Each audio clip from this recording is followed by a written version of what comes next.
મહાત્મ્ય જ્ઞાન સ્વાતિ ભક્તિ એટલે કેવા આવા કેટલા સાક્ષાત પ્રભુ આપણને મળ્યા અને પ્રભુને ધારે કેવા સત્પુરુષના વિશે આપણને હેત અને એના સંબંધ દ્વારા ભક્તો છે, એની સેવાથી પ્રભુ રાજી થશે. એ મહાત્મ્ય. મહાત્મ્ય એટલે ભક્તોને રાજી નથી કરવા, કે કોઈની પાસે અપેક્ષા નથી કે આ મંદિરમાં વારવાથી, આ મંદિરમાં દર્શન કરવાથી, સભામાં બેસવાથી, ભક્તોની સેવા કરવાથી મારા પ્રભુ રાજી થશે.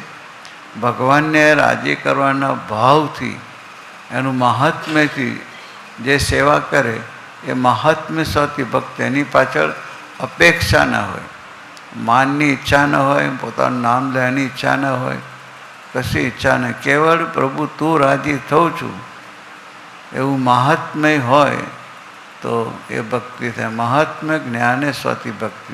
એના પ્રસંગ થકી, સંગ થકી ને પ્રસંગ. સંગ એટલે ભેગા થઈને પાછા છૂટા પડી ગયા. યોગી બાપા દ્રષ્ટાંત આપતા, કાથી જોઈ છે, કાથી 3 દોરી હોય, ગૂંથી હોય, અને તમે સળગાવો તો સળગી જાય પણ એના વળ ના છોડે, એકબીજા સાથે લપેટેલી રહે.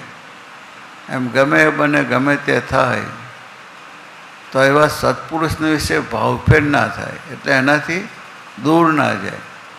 તો સત્પુરુષની આજ્ઞામાંથી ઉદાસીન ના થાય ને સંબંધવાળા વિશે ભાવફેર ના થાય.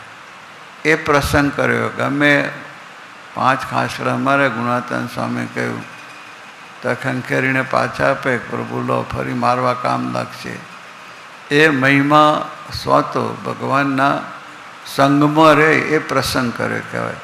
એવા સત્પુરુષના પ્રસંગ થકી જ આત્માના કલ્યાણનો જે માર્ગ ધર્મ એને પોષણ મળે છે અને અક્ષરધામની ચાવી મળી ગઈ, દરવાજો ખુલે.